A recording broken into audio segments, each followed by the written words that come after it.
Hello everyone, welcome to किन studies. आज है 20 अगस्त। स्टार्ट करते हैं आज के MCQ questions.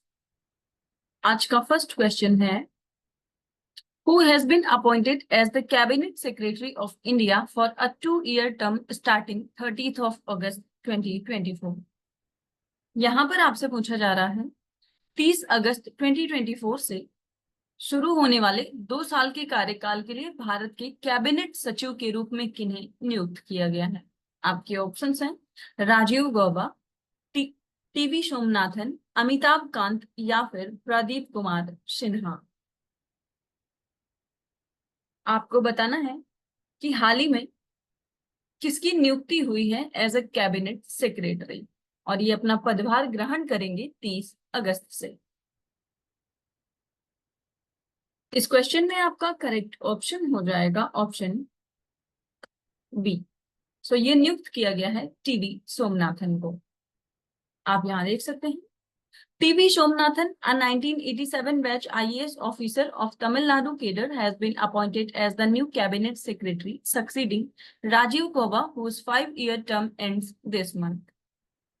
So Somnathan's appointment was approved by the Appointments Committee of Cabinet and will commence on 30th of August for a tenure of 2 years. So prior to this role, Somnathan served as Finance Secretary since April 2021 and has held significant positions including Joint Secretary and Additional Secretary in the Prime Minister's Office and Expenditure Secretary. आप ध्यान रखेंगे कि हाल ही में TV Somanathan को cabinet secretary के रूप में नियुक्त किया गया है और इनका कार्यकाल रहेगा 2 साल का। बढ़ते हैं नेक्स्ट क्वेश्चन की ओर। Which organization released the Global Employment Trends for Youth 2024 report? यहाँ पर आपसे पूछा जा रहा है किस संगठन ने युवा 2024 के लिए वैश्विक रोजगार रुझान रिपोर्ट जारी की है। आपके ऑप्शंस हैं employees provident fund organisation, united nations development programme, reserve bank of India या फिर इंटरनेशनल लेबर ऑर्गेनाइजेशन।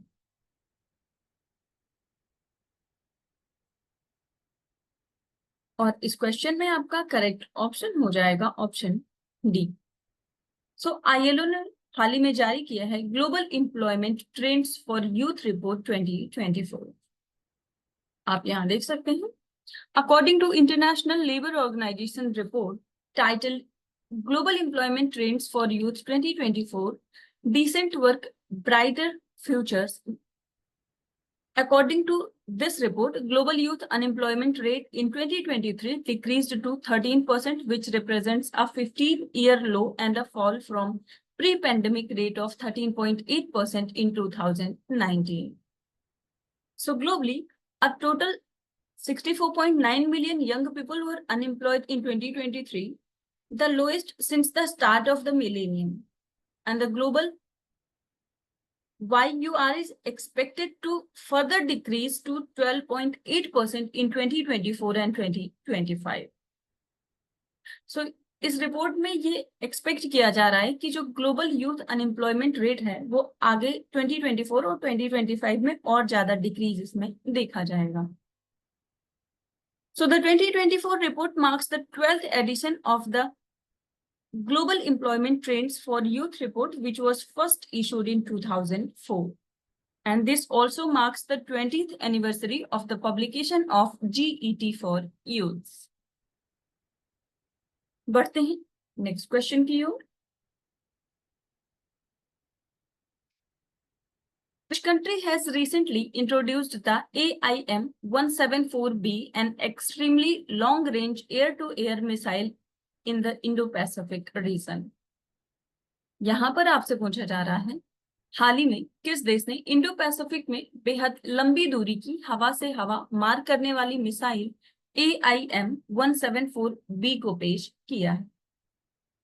आपके ऑप्शंस हैं यूके, यूएसए, जापान या फिर India.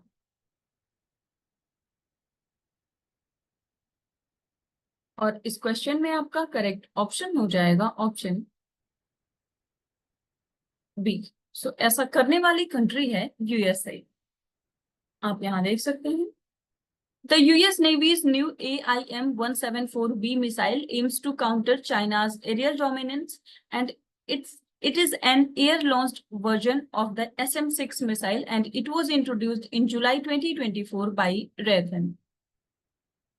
So this long-range air-to-air missile can strike targets up to 400 kilometers away, exceeding the range of China's PL-15, and it is deployed in the Indo-Pacific to support US power projection amid rising regional tensions. So the AIM-174B targets high-priority ground objects like air defense sites and warships operating in a quasi-ballistic manner. बढ़ते हैं next question की ओर।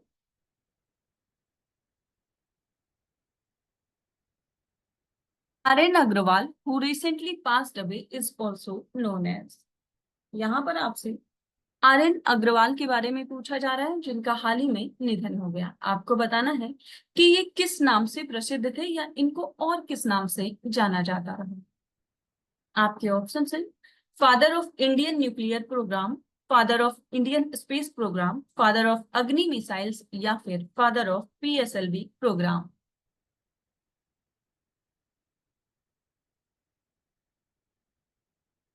और इस question में आपका correct option हो जाएगा option C.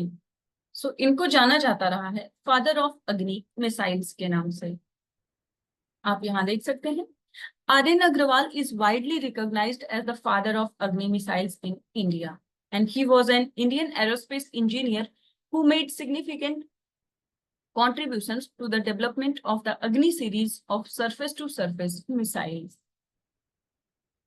He played a crucial role as program director for the Agni missile project and served as the director of the Advanced System Laboratory at DRDO.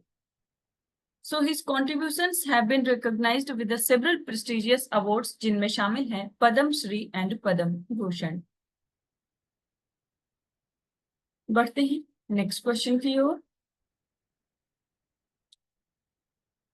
Which of the following central armed police forces received the highest number of police gallantry medals in independence on Independence Day? यहाँ पर आपसे पूछा जा रहा है निम्नलिखित में से किस केंद्रीय सशस्त्र पुलिस बल को स्वतंत्रता दिवस पर सबसे अधिक संख्या में पुलिस वीरता पदक प्राप्त हुए हैं। आपके ऑप्शंस हैं BSF, CRPF, ITBP या फिर NSG। और इस क्वेश्चन में आपका करेक्ट ऑप्शन हो जाएगा ऑप्शन बी। सो सबसे ज्यादा जो वीरता पदक मिला है केंद्रीय सशस्त्र पुलिस बल में अगर देखा जाए तो वो है CRPF। आप यहाँ देख सकते हैं CRPF received the highest number of police gallantry medals on Independence Day, totaling 52. 25 medals were awarded for actions in Jammu and Kashmir, and 27 medals were for operations in anti-Maoist efforts across left-wing extremism affected states. So notable awardees include Sub-Inspector Roshan Kumar posthumously and Assistant Commandant Tejaram Chaudhary, who received 2 medals. इसके साथ ही CRPF की बात करें तो ये एक central armed police force है in India under the ministry of home affairs, and its primary role is to assist the states and UTs in police operations to maintain law and order and provide internal security. और इसका मोटो है service and loyalty.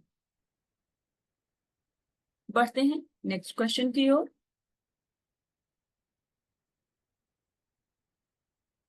How many athletes is India sending as part of its contingent to the Paris Para Olympic 2024?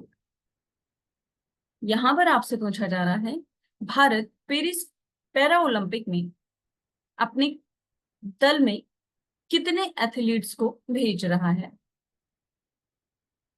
आपके options हैं 54, 64, 74 या फिर 84। आपको बताना है कि पेरिस पैरा ओलंपिक 2024 में भारत की तरफ से कितने एथलीट्स पार्टिसिपेट करने वाले हैं। और इस क्वेश्चन में आपका करेक्ट ऑप्शन हो जाएगा ऑप्शन बी। सो भारत की तरफ से 84 जो एथलीट्स हैं वो पार्टिसिपेट करेंगे। आप यहां देख सकते हैं India is sending its largest ever contingent of 84 athletes to the Paris Paralympic 2024. Out of these, 47 athletes are first-timers at the Paralympic and 50 athletes have been benefited from the Target Olympic Podium scheme. So Paris Paralympic will be held from 28th of August to 8th of September 2024. In comparison, India had 54 participants and won 19 medals at the 2020 Tokyo Paralympics. और इस बार Paris para Olympics में जो भारत की तरफ से participants हैं उनकी संख्या है 84। बढ़ते हैं नेक्स्ट क्वेश्चन की ओर। On which country has India initiated an anti-dumping investigation in August 2024? यहां पर आपसे पूछा जा रहा है अगस्त 2024 में भारत ने किस देश पर एंटी डंपिंग जांच शुरू की है। आपके ऑप्शंस हैं चाइना, साउथ कोरिया, जापान या फिर वियतनाम।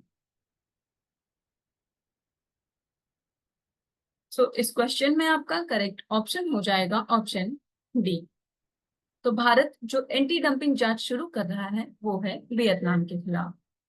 आप यहां देख सकते हैं India has initiated an anti-dumping probe into steel imports from Vietnam, and the investigation targets hot rolled flat products of alloy or non-alloy steel.